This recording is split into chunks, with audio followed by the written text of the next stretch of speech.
Salut tout le monde, j'espère que vous allez bien. Alors aujourd'hui, on se retrouve pour la suite de la vidéo qu'on a publiée semaine dernière où justement je m'interrogeais sur le fait de savoir si les Magnificent Seven seront toujours les entreprises qui domineront le S&P 500 d'ici plusieurs décennies.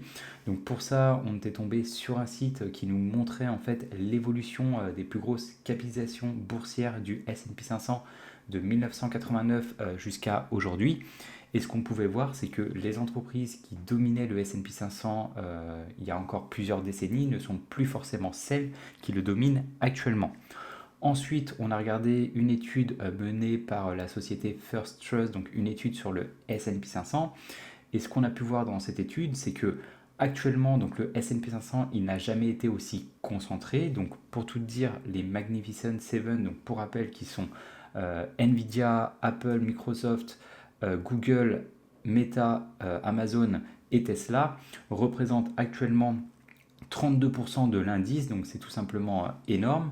Et donc au cours, ce qu'on avait pu voir, c'est qu'au cours des 2-3 dernières années, eh bien en fait, il y a eu plus d'entreprises à sous-performer le S&P 500 qu'à le surperformer.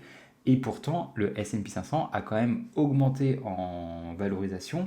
Donc ce qui veut dire qu'en gros, ce sont les entreprises de plus grosse capitalisation boursière qui ont fait en sorte de complètement booster le S&P 500. Et en plus, au cours des dernières années, on va dire que le rendement du S&P 500 est bien supérieur à son rendement moyen. Donc si tu n'as pas vu cette vidéo, je t'invite à aller la regarder pour avoir un peu plus d'informations. Et aujourd'hui, justement, on va compléter cette vidéo et là, je vais vraiment te donner mon avis de ce que, si je pense oui ou non que les Magnificent Seven domineront le S&P 500 d'ici 20 ou 30 ans. Donc, je vous ai posé également cette question dans l'onglet communauté et là, les résultats sont plutôt partagés. Vous êtes 56% à penser que oui, les Magnificent Seven seront toujours des top entreprises en 2045 et 44% où là vous n'êtes pas forcément trop de cet avis et vous pensez qu'elles seront balayées par d'autres sociétés. Alors déjà, la première chose à comprendre, c'est comment une entreprise réussit à être numéro 1 d'un indice. Eh bien c'est tout simplement la perception que peuvent avoir les investisseurs quant à la capacité de cette entreprise à générer du cash, non pas aujourd'hui, mais dans le futur. Donc en gros, quand vous voyez aujourd'hui Nvidia numéro 1 du S&P 500, c'est tout simplement que les investisseurs estiment que durant les prochaines années, Nvidia sera l'entreprise qui réussira à générer le plus de cash. Et donc si c'est l'entreprise qui réussit à générer le plus de cash, forcément vous avez un retour sur vos investissements qui sera plus important. Et quand je te parle ici de cash généré, je fais référence à une métrique, donc en fonction de celle que tu utilises, soit le free cash flow, donc on appelle flux de trésorerie, ou autrement le résultat net qu'on appelle plus communément les bénéfices. Et donc maintenant, si tu souhaites calculer la capitalisation boursière totale d'une entreprise, il va falloir que tu partes de ces bénéfices et que tu appliques un certain ratio de valorisation. Ce ratio de valorisation, si tu t'intéresses un minimum à la bourse, tu en as forcément entendu parler. C'est le PER si on prend en compte les bénéfices ou le PCF, donc le prix sur le free cash flow, si on prend en compte les flux de trésorerie. Et donc en gros, ce qu'il faut retenir, c'est que la moyenne de l'indice S&P 500 tourne autour des 16 à 17, donc ça c'est son PER moyen. Et donc en fonction de l'entreprise, si elle est de bonne qualité et si ses perspectives futures sont intéressantes, on va pouvoir lui attribuer un premium. Donc en gros, si l'entreprise est de mauvaise qualité, ce premium, dis-toi qu'il est censé être inférieur à ces 15-16, donc à cette moyenne. En revanche, pour les entreprises de meilleure qualité, on peut monter à des premiums beaucoup plus importants qui vont dépasser les 20, les 30, voire les 40 ou les 50. Donc maintenant, on va vraiment s'intéresser aux bénéfices de ces entreprises au cours des 25 dernières années pour essayer d'avoir un élément de réponse à cette question. Alors, pour rappel, en 1999, les entreprises qui dominaient le S&P 500 étaient Microsoft, Cisco, Walmart, General Electric et ExxonMobil. Donc pour le coup, nous, on ne va pas pouvoir étudier General Electric puisqu'en 2024, elle a réalisé une scission pour créer 3 sociétés. Donc moi, je n'arrive pas à récupérer ces données financières. Mais à la place, donc, on va utiliser Intel, qui était l'entreprise en 6e position à l'époque. Et au niveau du résultat net, donc du bénéfice que ces sociétés généraient, on avait Microsoft avec 12,5 milliards de dollars, Cisco 3,6, Walmart 3,9, ExxonMobil 4,1 et Intel 8,7. En 2007, adieu Cisco et Walmart. Ici, on a deux entreprises qui rentrent dans le top 5, donc qui sont Procter Gamble et Alphabet. Et là, pour le coup, ce n'était plus Microsoft qui dominait le S&P 500, mais bien ExxonMobil avec un résultat net incroyable de 36,6 milliards de dollars, là où Microsoft n'avait qu'elle progressé certes, mais de très peu, à 15,5 milliards de dollars. Alphabet, du coup, faisait son entrée dans cet indice, pas dans cet indice, mais dans ce top 5, avec 3,4 milliards de dollars de générés. Ensuite, en 2019, donc on avait Apple et Amazon qui rentraient dans ce top 5 avec Meta. Donc pour le coup, là, la génération de bénéfices, elle est incroyable, elle est vraiment décuplée. Là, on avait Apple en 2019 qui générait un peu plus de 58 milliards de dollars.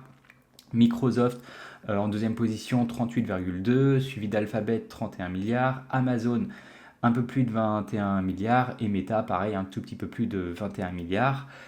Et en 2025, donc Meta a quitté ce top 5 et à la place c'est Nvidia qui est arrivé en pôle position avec quasiment 61 milliards de résultats nets.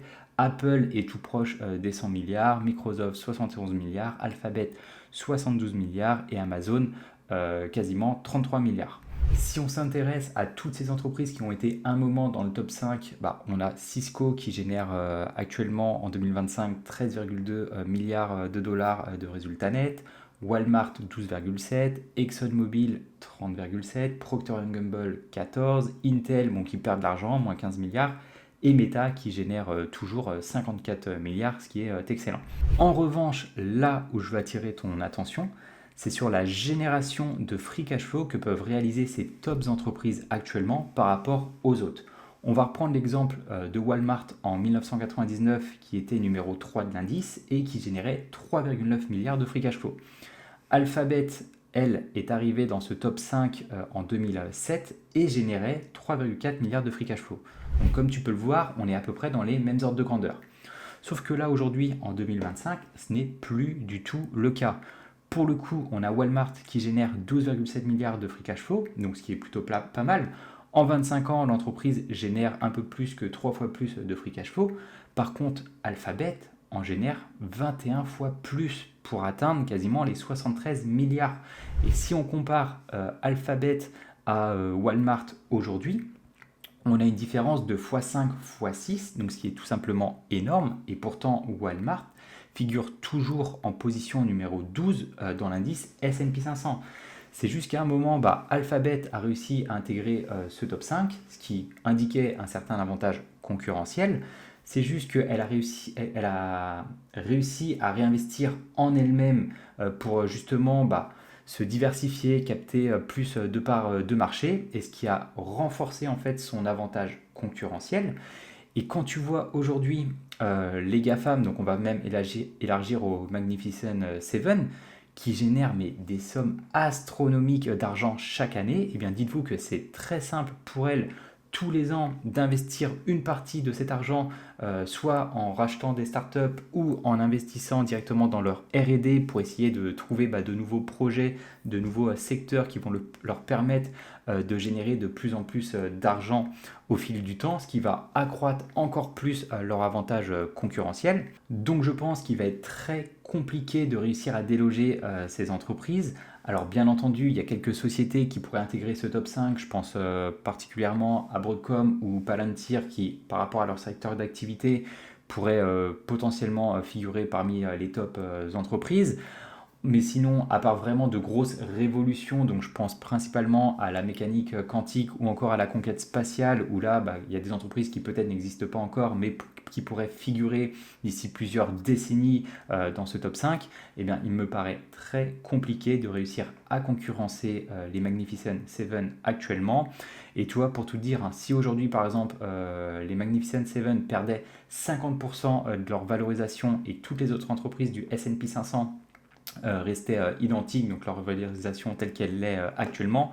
Vous auriez toujours Nvidia en position numéro 1, suivi d'Apple, Microsoft, Alphabet. Ensuite, en cinquième position viendrait Broadcom, suivi de Amazon, Meta, et il y aurait simplement Tesla qui figurerait actuellement en 12e position. Merci d'avoir regardé la vidéo. Alors après toutes les informations que je t'ai apportées, est-ce que tu es plus ou moins de mon avis? Est-ce que ça a changé ta perception de voir les Magnificent Seven? N'hésite pas à me dire tout ça dans les commentaires.